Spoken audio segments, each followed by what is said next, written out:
नमस्कार बच्चों।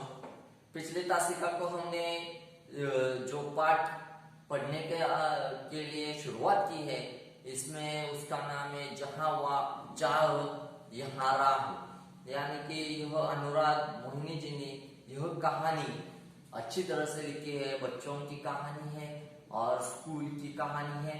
तो इसमें उन्होंने दिया है कि जो बच्चे हैं ऐसा गांव है, इसमें जो बच्चे रहते हैं वह पाठशाला जाते वक्त बारिश के वक्त उन्हें पाठशाला जा नहीं सकते, क्योंकि ये ऐसा गांव के आगे एक पाठशाला जाने के वक्त वहां रोड पर उन्हें एक नाला लगता है। वहां नाले को बारिश के वक्त पानी बहुत आता है और दूसरी तरफ जा नहीं सकते, इसलिए वहां वह पाठशाला जा नहीं सकते, यह बताया है। और बच्चे इसमें विचार करते हैं और क्या कर सकते हैं यह वह सोच रहे हैं। यहाँ से हम आगे देखते हैं क्या कहते हैं बच्चे और क्या करते हैं बच्चे। तो चलिए देखते हैं। हंसो मत, कोई कुछ कर सकता है तो वह हम ही है। आत्मविश्वास भरा यह स्वर दामिनी का था। हर समय का निदान संभव है, यानी कि आत्मविश्वास यानी स्वयं पर विश्वास, यानी कि जो दामिनी है वह कहती है कि हम पर स्वयं पर विश्वास है कि हम यह कर सकते हैं। वह सोच रहे हैं कि उस नाले पर एक पुल बनवाकर हम दूसरी तरफ जा सकते हैं। यह कैसे बनाए और कौन हमें सहायता कर सके और यह होगा कि नहीं, यह उनमें चर्चा चल रही है। तो दामिनी कहते हैं कि हम पर विश्वास है, पूरा विश्वास है कि हम कर सकते हैं। निदान यानी कि समाधान, हमें समाधान भी मिलेगा। तो यह कह रही है दामिनी, हर समस्या का निदान संभव है, यानी कि समाधान, हर समस्या का कोई भी सॉल्यूशन होता है, यानी कि कोई भी उपाय उसमें मिलता ही है। हम उस समस्या को निपटा सकते हैं और सॉल्व कर सकते हैं। तो इसमें दामिनी कह रहे हैं, प्रकृति ने विचार करने के लिए हमें बुद्धि दी है। मुझे विश्वास है कि हम सब मिलकर विचार करेंगे तो कोई न कोई रास्ता अवश्य मिलेगा। कोशिश करने वालों की कभी हार नहीं होती। दामिनी की बातों ने बातचीत का माहौल बदल दिया, यानी कि दामिनी कह रहे हैं हम पर विश्वास है, हमें विश्वास है, तो कोशिश करने वालों की कभी हार नहीं होती। ऐसे वह कह रहे हैं कि तुम कोशिश करोगे तो उनमें सफलता मिलेगी। एक बार हार मिली, दो बार हार मिली, तीन बार हार मिली, तो चौथी बार तो सफलता जरूर मिलेगी आपको। तो इसलिए वह कह रहे हैं कि कोशिश करने वालों की कभी हार नहीं होती। यह कहते ही बच्चों में एक माहौल यानी कि वातावरण, एक ऐसा वातावरण, विश्वास का वातावरण तैयार हुआ, प्रोत्साहन मिला उस बच्चों को। तो क्या कहते हैं देखिए, हर कोई गंभीर होकर समस्या के हल के बारे में सोचने लगा, यानी कि हल यानी निराकरण, यानी कि जो समस्या है उस पर विचार करने लगे बच्चे सब। हल मिल गया, हम बरसात में भी पाठशाला जा सकते हैं। आशीष की आंखों में चमक और स्वर में उत्साह था। कैसे? सबने एक साथ पूछा। हम नाले पर पुल बनवाएंगे, यानी कि आशीष है वह कहता है कि हम नाले पर एक पुल बनवाएंगे। सोचते वक्त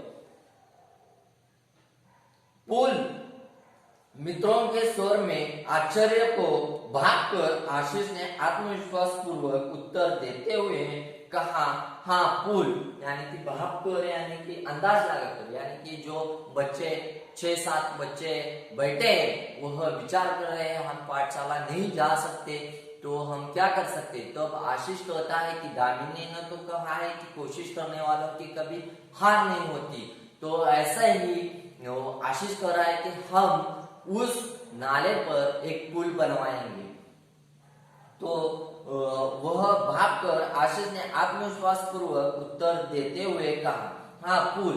विज्ञान की पुस्तक में हम सबने पुल की जानकारी पढ़ी है। जब कभी शहर गए हैं, बड़े बड़े पुल देखे भी है। अंतर्जाल से हम जानकारी भी प्राप्त कर सकते हैं। गांव का नाला बहुत ज्यादा चौड़ा नहीं है, हमें लगभग 10 फीट का पुल बनाना होगा। यानी कि जो अंतर्जाल यानी कि जो इंटरनेट है, वह इंटरनेट से भी हम पुल की जानकारी ले सकते हैं। और जब भी हम गांव या गांव से शहर गए और शहर में जो पुल है, इसे भी हमने देखा है। तो इसलिए आशीष कह रहा है कि हम इंटरनेट से इसकी जो जानकारी यह हम लेंगे और यह बनवा सकते हैं, पुल बनवा सकते हैं। पुल बनाने का विचार जंगल की आग की तरह ऐसा गांव में फैल गया। हर व्यक्ति इस विचार और विद्यार्थियों के हौसले की प्रशंसा कर रहा था। यानी कि हौसला यानी हिम्मत। ऐसा गांव है, गांव के लोग हैं, यह बच्चे सोच रहे थे, तो गांव के लोगों में यह बात फैल गई कि बच्चे अब पुल बनवाने की सोच रहे हैं, बच्चे पुल बनवाएंगे। तो यह गांव में जो लोग हैं, इसमें एक हिम्मत आई और यह सभी गांव में यह फैल गया। विद्यार्थियों ने छोटे छोटे समूह बनाकर इस प्रकल्प की बारीकियों पर काम करना शुरू कर दिया। यानी कि जो पुल बनाने के क्या क्या साहित्य लगता है, क्या क्या लगता है, यह सब ग्रुप करके, यानी कि जो बच्चे हैं, 6-7 बच्चे हैं, इसमें 2-2 बच्चे एक जो जानकारी यह हासिल करने लगे। सामग्री की सूची बनाई। सामग्री खरीदने के लिए 20-20 रुपए एकत्रित करना आरंभ किया। अब तक पाठशाला के शिक्षक और गांव के लोग भी सहायता के लिए आगे आ चुके थे। यानी कि 20-20 रुपए उन्होंने निकाले जो साहित्य है उसे लाने के लिए।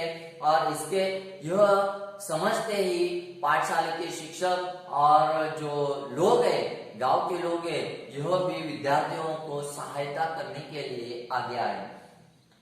देखते देखते सामग्री के लिए आवश्यक राशि जमा हो चुकी थी। यानी कि राशि यानी कि धन, जो पुल बनवाने के लिए धन लगता है, पैसा लगता है, यह सब गांव के लोगों ने और जो विद्यार्थी है, जो पुल बनवाने का ठान लिया है विद्यार्थियों ने, तो उन्होंने भी पैसे इकट्ठा किए, राशि इकट्ठा की। बुजुर्गों का अनुभव, युवाओं की शक्ति, विद्यार्थियों का उत्साह, सब साथ मिलकर काम कर रहे थे। संगठित प्रवासों से काम आकर लेने लगा था। सीमेंट के पाइप खरीदे गए, पत्थर इकट्ठे किए गए, ईंटें आई, बंजर जमीन से मिट्टी खोदी गई। गांव के चनक बाबा नामक एक बुजुर्ग ने प्रचुर मात्रा में रेत उपलब्ध कर दी। पुल बनाने के लिए पूरे गांव के हाथ एक साथ मिट्टी का भराव करने लगे। हर दिन स्वप्न पूर्ति की और एक एक कदम बढ़ाने लगा था गांव। यानी कि प्रचुर अधिक, यानी कि जो गांव में एक गांव के एक नामक बुजुर्ग है छगन बाबा, तो उन्होंने एक रेत दी और इससे वह पुल बनाने के लिए सभी साहित्य इकट्ठाई, ईंटें खरीदी, पाइप खरीदा, मिट्टी खोदी, और यह सब बच्चे और गांव वाले लोग कर रहे थे। तो इसमें एक शक्ति या ऊर्जा आ रही थी कि हम पुल बनवाएंगे। तो अंततः आनंद की वह सुबह भी आ गई। वर्षों की कठिनाई दूर हुई। केवल 15 दिनों में ग्रामीणों और विद्यार्थियों के सामूहिक श्रमदान से पुल बनकर तैयार हो चुका था।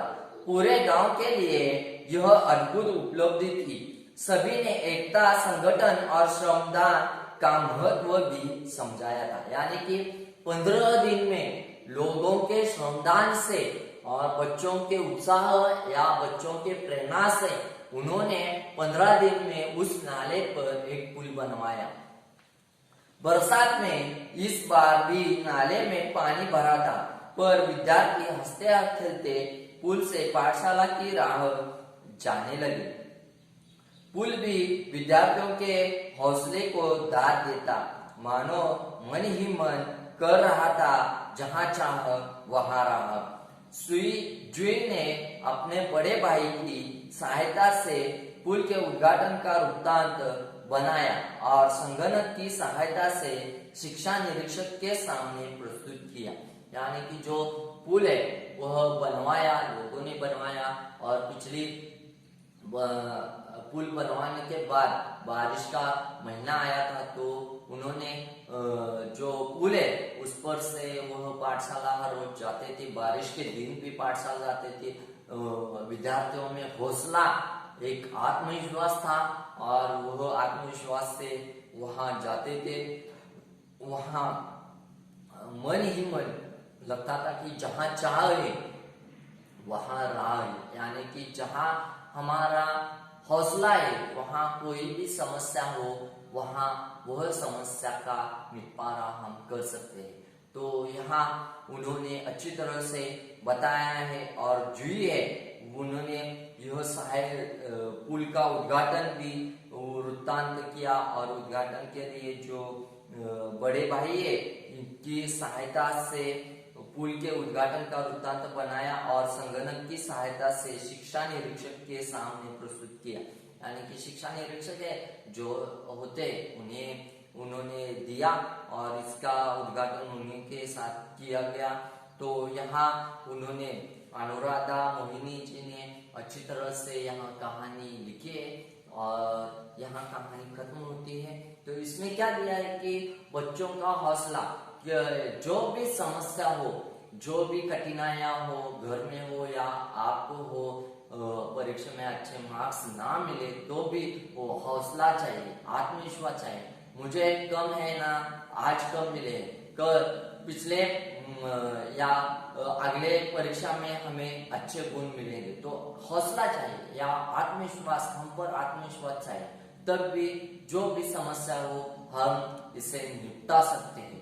तो ऐसा यहाँ पर कहानी खत्म होती है। अच्छी तरह से यहाँ कहानी लिखी है, और इसमें आपको क्या करना है कि जो स्वाध्याय है यह तो लिखना ही है, और अध्ययन कौशल्य में आपको दिया गया है जो संदर्भ स्रोत द्वारा निम्न रोगों में बचने के लिए दिए गए जाने वाले टीकों की जानकारी सुनो और संकलित करो। यानी कि जो टीका है ल से उन्हें हमें लिखना है, यह आपको लिखना है।